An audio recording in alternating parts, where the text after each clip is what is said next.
છે ને ભાગવતનો અર્થ શું થાય? ભાગવત એટલે ભ એટલે ભગવાન, ગ એટલે જ્ઞાન, વ એટલે વૈરાગ ને ત એટલે તરવું, એને ભાગવત કહેવાય. ભાગવત બેહાર્યા પછી ભાગવતની વાત જો જીવનમાં ઉતરે નહીં તો કોઈ મતલબ નથી. પૈસા કોઈને મફત આવતા નથી. આ લાખો રૂપિયાનો ખર્ચો હોય અને આવડી મોટી 8-10 દીની કથા હોય અને 10 દી આનંદ કરીને ખાઈ પીને હિલોળા કરીને વ્યાજવાની એક સાંટો માઇલ પર ન પડે તો શું કરવાનું?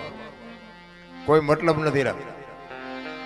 અમે તો આ બધે પ્રોગ્રામ કરવા જઈએ ને અમને એમ થાય કે આટલી બધી ભક્તિ દુનિયામાં ફાટી નીકળી છે તો બાબુ સુધારો કેમ નથી થતો? બધા આને ખબર બધાને છે. કથા ને સપ્તાહ ને ભજન ને ધૂન ને મંદિર ને પ્રતિષ્ઠા ને માતાજીના માંડવા ને તમે જુઓ તો એમ થાય કે આખી દુનિયામાં નકરો વૈરાગ ફાટી ગયો. તો બગાડ કેમ નથી અટકતો? હું તો આટલા બધા બેઠા છું, તમે તો બધા એજ્યુકેટર માણસો. હું તો એક ગામડાનો નાનો એવો માણસ છું, નાનો એવો ખેડૂત છું. તમે બધા ભણેલા ગણેલા હશો, રૂપિયા વાળા હશો, જે હોય તે. તમે હેઠા બેઠા છો, હું આ ઉપર છું. આ વાત એમનામ સમજાય એવું જ નથી રામ. આના માટે સદગુરુ જોવે. આવડી મોટી કથા બેહાડી છે, જીવનમાં ઉતરે નહીં તો બાપુ કોઈ મતલબ નથી. એક રામકથા બેહાડી હોય, રામકથા આખી દુનિયાને ખબર છે રામાયણ શું કહે છે. પણ રામાયણની વાત તો એકની એક જ છે. શું સાંભળીને કામ હોય? અયોધ્યા નગરી દશરથ રાજા 4 દીકરા વનમાં ગયા. રામ ને સીતાજી રાવણ લઈ ગયો. રામ હનુમાન ન્યાય ગયા. રામે રાવણ ને માર્યો ને અવતાર્યા પાછા.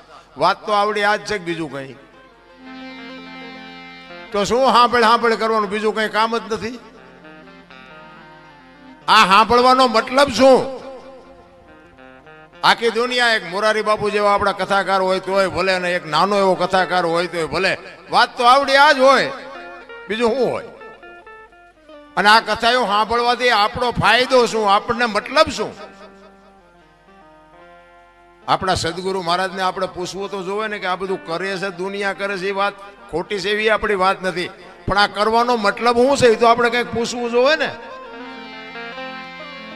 પણ રામકથા તમે બેહાડી હોય, લાખો રૂપિયાનો ખર્ચો કર્યો હોય અને વક્તા કથા કહેતો વાત કરતો હોય કે રામ અને ભરતનો પ્રસંગ આવે અને એ પ્રસંગ સાંભળ્યા પછી નાનો ભાઈ ને મોટા ભાઈનો વિખવાદ હોય અને નાનો ભાઈ ઘરે આવીને મોટા ભાઈને જો બથ ભરી લે, સમજી લેજો કથા બેહાડી.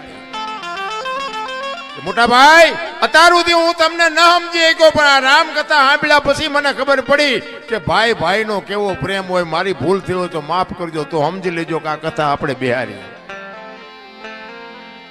હાઉ વહુના વિખવાદ ન મટે, દેરાણી જેઠાણીના વિખવાદ ન મટે, બાપ દીકરાના વિખવાદ ન મટે, તો આ કથામાં ફાયદો કોને? આ મંડપ વાળાને, સાઉન્ડ વાળાને, કલાકારને. તમારે શું ખિસ્સા ખાલી થાય? હું તો ના પાડું છું. જો જીવનમાં ઉતરે નહીં તો આ ખોટા રૂપિયા ન બગાડો. આ મારા જેવું કોઈ ને કે આમને 2-2 લાખ આપે, બોલો. મને એમ થાય કે આમનો દી નથી ઉઠ્યો. 2 લાખ રૂપિયા એમનામ આવે? કોઈ નહીં. મારા જેવું ચોખ્ખું નહીં કે નકર આવી રૂપિયાની આવક હોય ને કોઈ આવું ગાડું બોલે. બીજી વાર એમ કે ને કે આને ન બોલાવાય. પણ હું તો સત્ય કહું છું બાપુ. 10ની નોટ છોકરાને ન આપી શકતો હોય ને અમને તમે 2-2 લાખ રૂપિયા આપો અને જીવનમાં તમને ન ઉતરે તો બાપુ દુનિયાનું કાંઈ વળે નહીં. કહેવાનો મારો અર્થ એ છે કે એક સપનું માણસનું સાકાર કરવા માટે આવડી મોટી જો ઝંખના હોય કે આપણે ભાગવત સપ્તાહ કરવી છે, ખરેખર ધન્યવાદને પાત્ર છો. એમાંય આટલી બધી સંખ્યામાં જ્યારે મને, જો કે આ ગામમાં મારે કોઈ પરિચય નથી, પણ રણમલપુર વાળા ત્રિશાલભાઈ મને રાત્રે ફોન કર્યો કાલે. નકર આજ મારે કોઈ હિસાબે મેં કહ્યું 5 લાખ આપે તો મેં કહ્યું આજ જવું જ નથી ક્યાંય. મેં કારણ કે આજ તમને જે લાગતું હોય ખાચું ખોટું જે હોય માનો એ, બાકી આજ મારી 9મી રાત છે. 28 તારીખથી હળંગ છું, આમ 23 તારીખથી. છતાંય એક લાગણીના તાંતણે બંધાઈને ત્રિશાલભાઈ મારે એવો સંબંધ, એટલે મારા રવિભાઈ છે એની યારે મારે એવી મિત્રતા હું કાંઈ બોલી જ ન હોય. બીજા હોત તો ગોળીઓ પાત, પણ હવે ગોળીઓ પાય એવું હતું નહીં. મેં કહ્યું જે ભગવાન કરે મેં કહું હાલો જી આવી. એટલા માટે એમાં આ બેનું છે ને, બેનુંને તો ખાસ કહું, કારણ કે જરૂર છે ને બેનુંને જોકે સુધરેલા જ છો, બગડા હું તમને શું સુધારું, પણ ફેશન બેશન માપે માપે કરજો. એ બધું જોવું છું ને એટલે મને દુઃખ થાય છે. એટલે તમે સારા કપડાં પહેરો કે વાપરો છો એનું દુઃખ નથી, પણ બાબુ તમને દુનિયા સારી દ્રષ્ટિથી જોતી નથી. મારા જેવું તમને ચોખ્ખું કોઈ નહીં કહે. ફેશનની માપ રાખજો. રામાયણ છે ને, રામાયણ એક લક્ષ્મણ રેખા, તમને રામાયણનો દાખલો આપું. લક્ષ્મણ રેખા કે સીતાજી ઓળંગી ગયા અને રાવણ હરણ કરી ગયો. રામાયણ એવું કહે છે. તો તમે એવું માનો છો કે સીતાજીને શક્તિ નહોતી? રાવણની એવી તાકાત હતી કે સીતાજીને એ લઈ જઈ શકે? મિથિલા નરેશની દીકરી હતી, અગ્નિનો ગોળો હતો. મારા રામ રાવણ માથે એની દ્રષ્ટિ પડે ને, રાવણની રાખ આ દુનિયામાં ન પડે એવી ભગવતી હતી. પણ તમને અને મને કેળો બનાવ્યો જે લક્ષ્મણ રેખા ટપી જાય એનું આ દુનિયામાં હરણ જ થાય. બાપ હોય, દીકરો હોય, માં હોય, પત્ની હોય કે વહુ હોય, લક્ષ્મણ રેખા જે ટપે એનું હરણ થાય. રાવણ ગામો ગામ છે, મરી ગયા વેમમાં ન રહેતા. હું એટલા માટે કહું, તમને ભગવાને આપ્યું ખાઓ પીઓ વાપરો મોજ કરો, એમાં મને કોઈ તકલીફ નથી. પણ ફેશનનું મહાપુરુષોએ કીધું છે કે એક સંપત્તિ ઉપર, એક સ્ત્રી ઉપર અને એક ભોજન ઉપર, આની માથેથી પડદો હટી જાય ને એટલે એની કિંમત ઉડી જાય. લખવું હોય તો લખી લેજો. ભોજન ઉઘાડવું પડ્યું ને એટલે તમને ખાવાનું ન ભાવે કે આ ખવાય નહીં. સંપત્તિ ઉઘાડી થઈ જાય ને એટલે તમને એમ થાય કે આ ખોટું હોય, સાચું આવી રીતે પડ્યું હોય. અને એક દીકરી ઉપર બાપુ જો મર્યાદિત કપડા ન હોય ને તો સમજી લેજો દુનિયા એની માથે દ્રષ્ટિ ખોટી જ કરવાની. મહાપુરુષોએ કીધું છે, શું કામ? જ્યાં ધર્મ ધ્રુજો અને પુરુષ નથી પૂગી ગયો ત્યાં દેશની આબરૂ બાપુ દીકરીઓ રાખી છે. તમે કહો તો હવાર સુધી દાખલા આપો.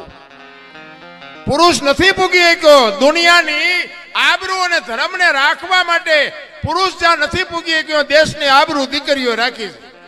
જેટલા સફળ પુરુષો છે એમાં એક એક માનો હાથ છે, એક એક ભગવતીનો હાથ છે. જાણે છે બધા, કરવું કોઈ નથી. હરિશ્ચંદ્ર રાજાને તારામતી ન હોત ને તો કોઈ ઓળખત નહીં. સગાળસાને ચંગાવતી ન હોત તો કોઈ ઓળખત નહીં.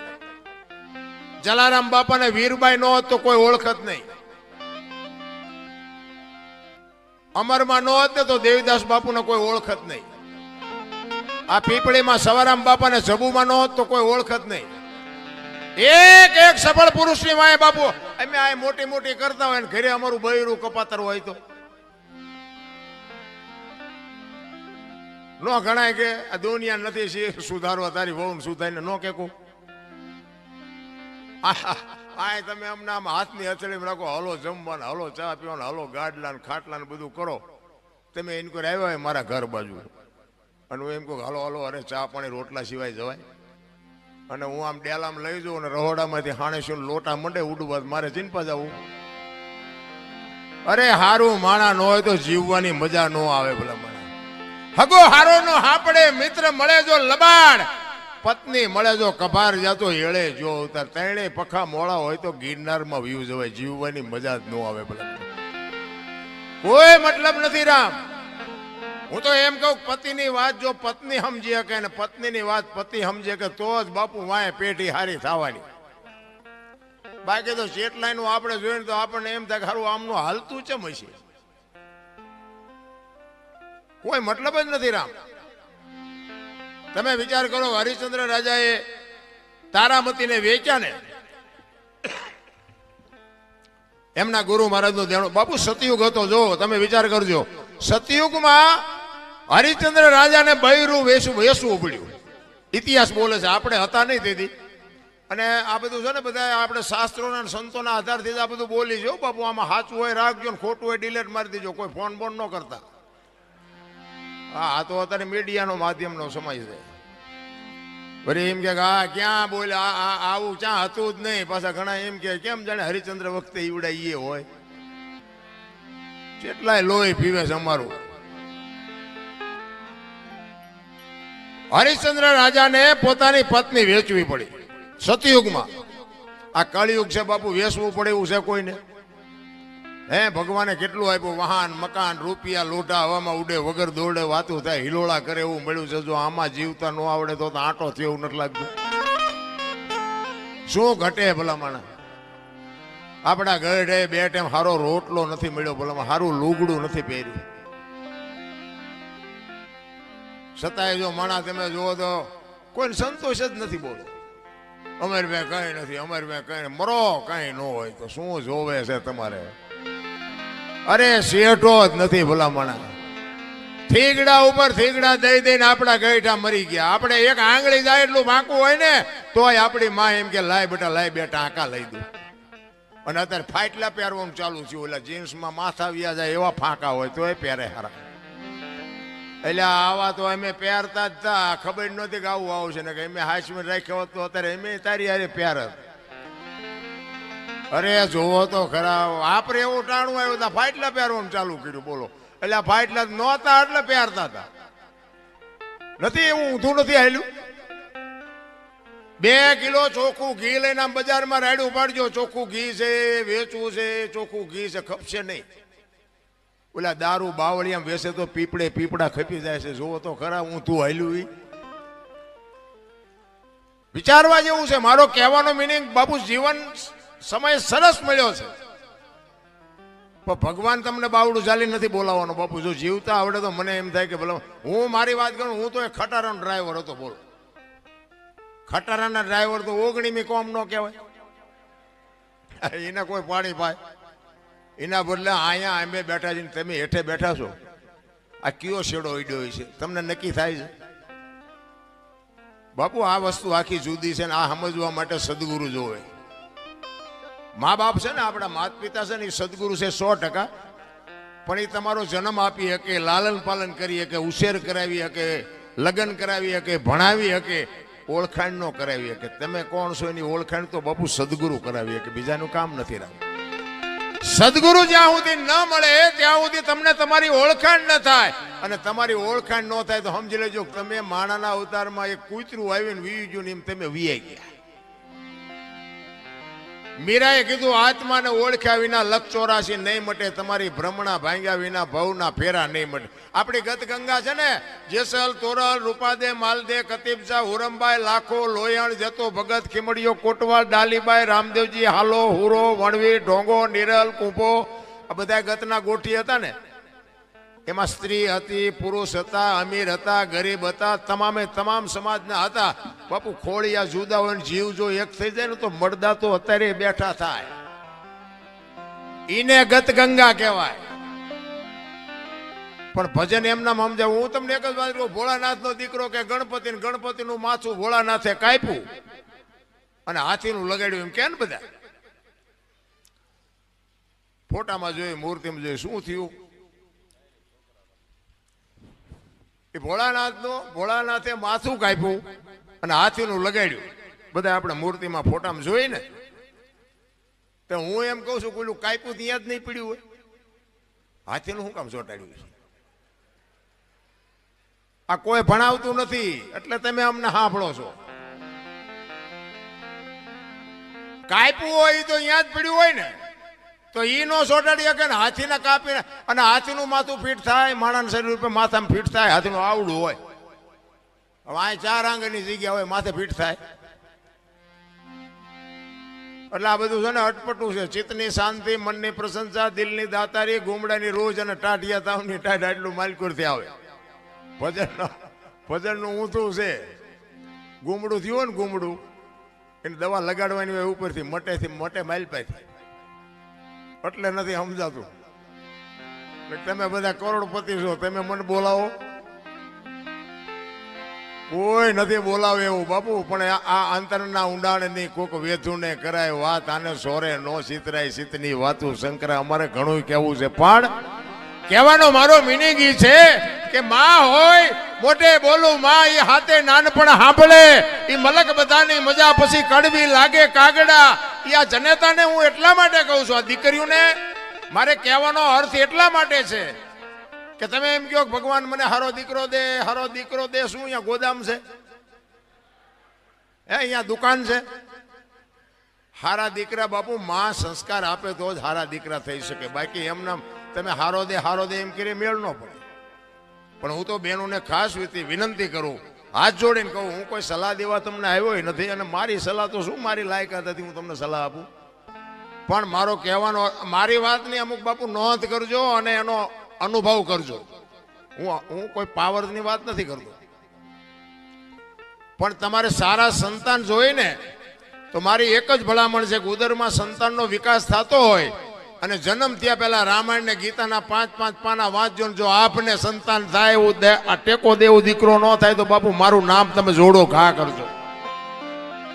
હારા દીકરા તો થાય. મારા વહુ હારો ભેગા પાણી પૂરી ખાતા હોય તો અહીંયા કઈ હારા વાઈટ ન હોય દીકરાની. એ તો ઠીક છે, પછી કહેવાનું હોય અમુક એ ભગવાન એકાદો દીકરો દે, અમે દીકરા વગીરના છીએ.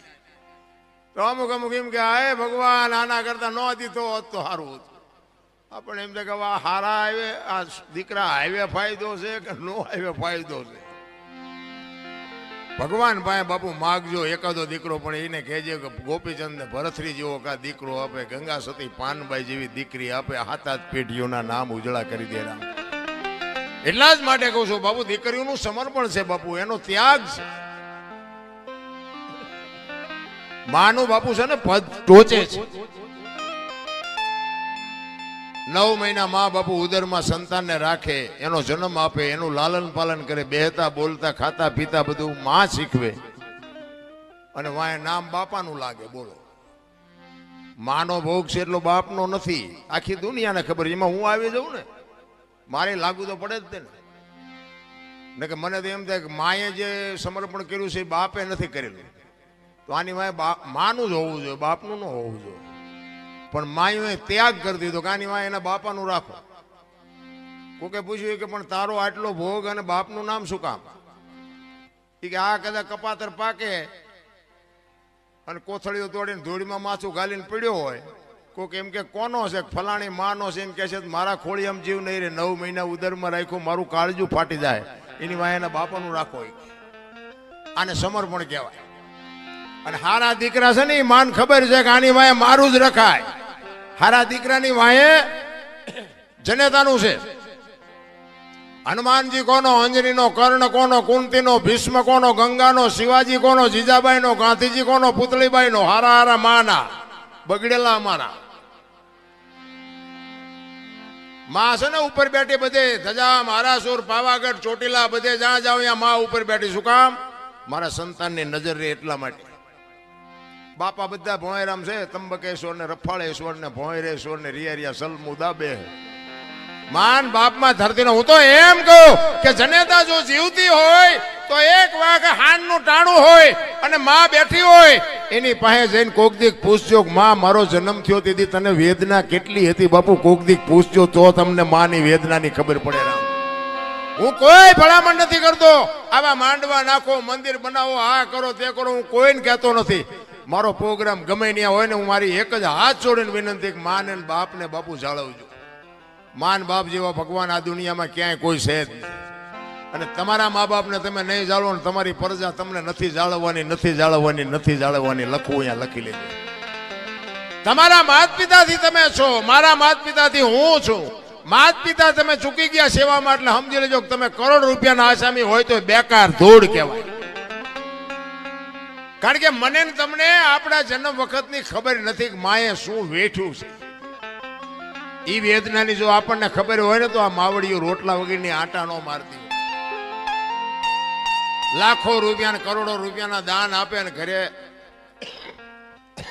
માન બાપ જો રોટલા વગરના વરાળું કાઢતા હોય, જિંદગીમાં નો ગાડી હાલે. રામ, 40 લાખની ગાડી લઈને નીકળે, વાયલી સીટમાં જોવો કૂતરો બેઠો હોય. બોલો, લબરક કરતો. હવે આમાં માને બાપાને બેહર્યા હોય તો અરે અમને સારું જોડું નથી જડ્યો, અમારો દીકરો કેવી ગાડીમાં ફેરવે, જિંદગીમાં કાંટો ન વાગે. કાંટો રામ કરવાની જરૂર આ તો કે તમને ન ખબર પડે, તમને એમ જ કરે. બોલો, એટલે નહોતી ખબર એટલે 100 વીઘા રાખી હતી, તું 10 વીઘાના ઉલાળિયા મીડો કરવા. અમને ખબર છે પણ જાવું ક્યાં?